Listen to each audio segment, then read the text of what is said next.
I'm Jim Ellison. Today I'd like to talk to you about our QuickLine long-term soft reline material. This tasteless and odorless silicone material remains permanently soft to provide increased comfort for patients. It is useful to relieve pressure areas, to provide support and cushioning during implant healing, to provide better adhesion for the denture, and more comfort in undercut areas. Now, this self-curing automix material can be used either in an indirect or a direct reline procedure. The special QuickLine primer provides good adhesion to all of the polymethyl methacrylate acrylic materials. 50 milliliters of QuickLine is packaged in a traditional dual cartridge, which you insert into a normal 1-to-1, 2-to-1 impression material gun. The 12 mixing tips in the package ensure proper mixing of the material. Now, in addition to the QuickLine primer, you'll need to order the 2-part varnish. And I strongly recommend that you also order the silicone trimming burr. It took me a long time to find a very good trimming burr that will properly trim these soft rubber materials. The key to success, as with most things, begins with proper preparation. Remove any old reline material and grind down all of the denture areas that are to be relined.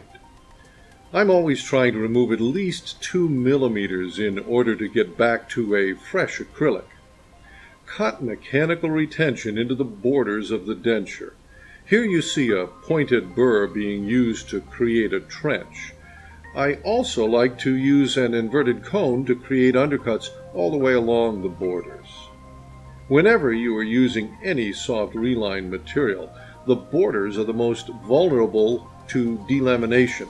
Therefore, pay particular attention to this step.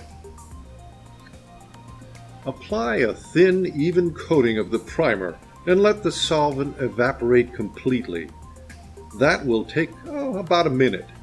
Be sure to coat all those undercuts you created around the borders. Apply at least one more coat. This material evaporates quickly, so be sure to replace the cap as soon as you're done.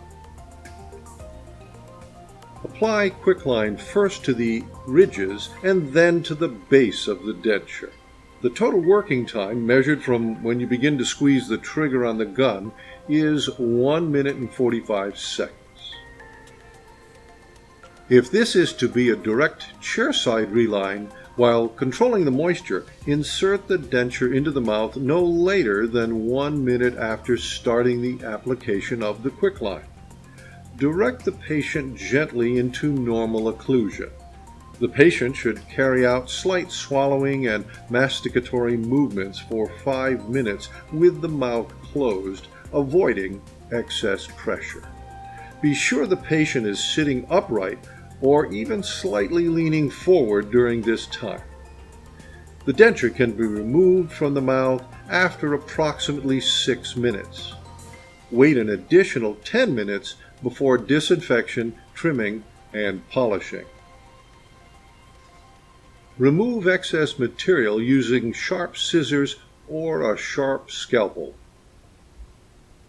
Finish with the silicone trimming burr. These silicone materials are difficult to trim, and that's why I recommend that particular burr. Use it at a high speed with a light touch and you will easily be able to control the trimming of the QuickLine. Mix the QuickLine varnish, catalyst, and base in a 1-to-1 ratio. Apply the varnish to the trimmed and finished areas and allow it to dry for 5 minutes. To create a nice look and seal, I run the varnish up onto the acrylic a little bit. Instruct the patient not to clean the denture with a brush for the first 24 hours.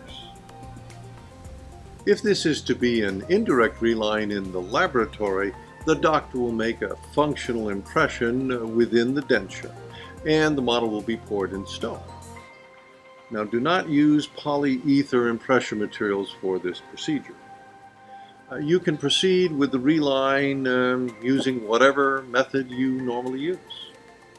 After setting up, say, a reline jig, you would completely remove the impression material and grind the denture, as I mentioned earlier. Next, apply the primer and the QuickLine, seat the denture, and close the jig. Let the material set for 30 minutes. It will set slower at room temperature than it does in the mouth. Now, you could reduce that setting time to about 10 minutes if you were to use a pressure pot at about 110 degrees Fahrenheit. So you would finish and varnish the denture as I have described earlier. Now, here I have a demonstration model where I did the soft reline using the QuickLine. Of course, we covered the entire palette, and as I mentioned earlier, I prepared the edges of the denture very nicely. The varnish blends over and actually makes it a very nice smooth transition from the soft reline material to the acrylic of the denture.